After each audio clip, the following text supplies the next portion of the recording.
tuolla kun miettii, että paljon nämä kädet tässä liikkuu.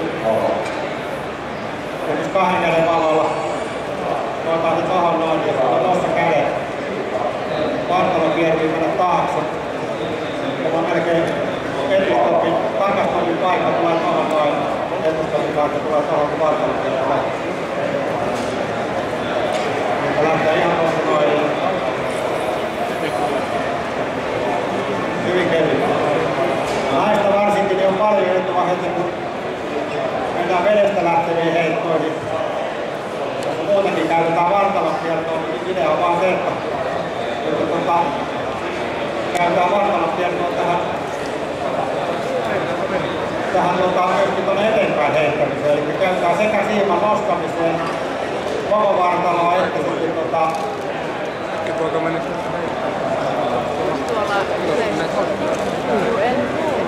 se ei paina mitään. Sitten kun aika on, jos sitä enemmän leikkaa, sitä ei huomaa, että milloin niitä käsiä käyttää. Kun menee koko vartaloon, niin aina heitto lähtee täältä. Se on kevyttä ja sitä voi jatkaa pitkään aikaa.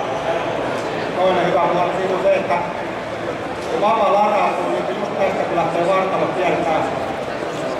kiertää, se latautuu vapa lautuu.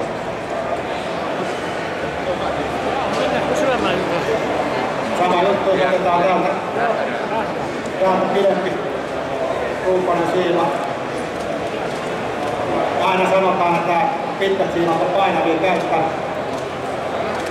Ei ne ole painavia käyttää, koska voima tulee tuolta vartalosta, ei tarvii kuormittaa käsi ollenkaan.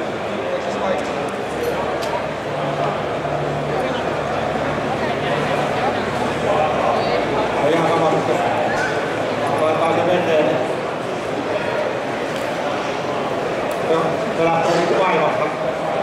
Koko paketti on tavallaan niin kuin tuosta vedestä. Se lähtee tuosta vartalon voimalla liikkeelle. Heittää sitten spagettisiimaa tai mitä tahansa.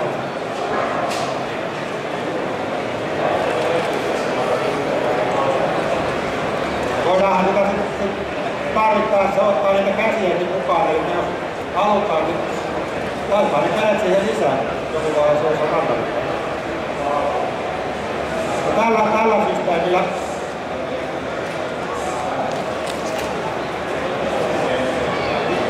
säästyy siltä, että ei ole hartiat iltaisin kipeätä Lohijoella, niin ei rupea heti puolessa välissä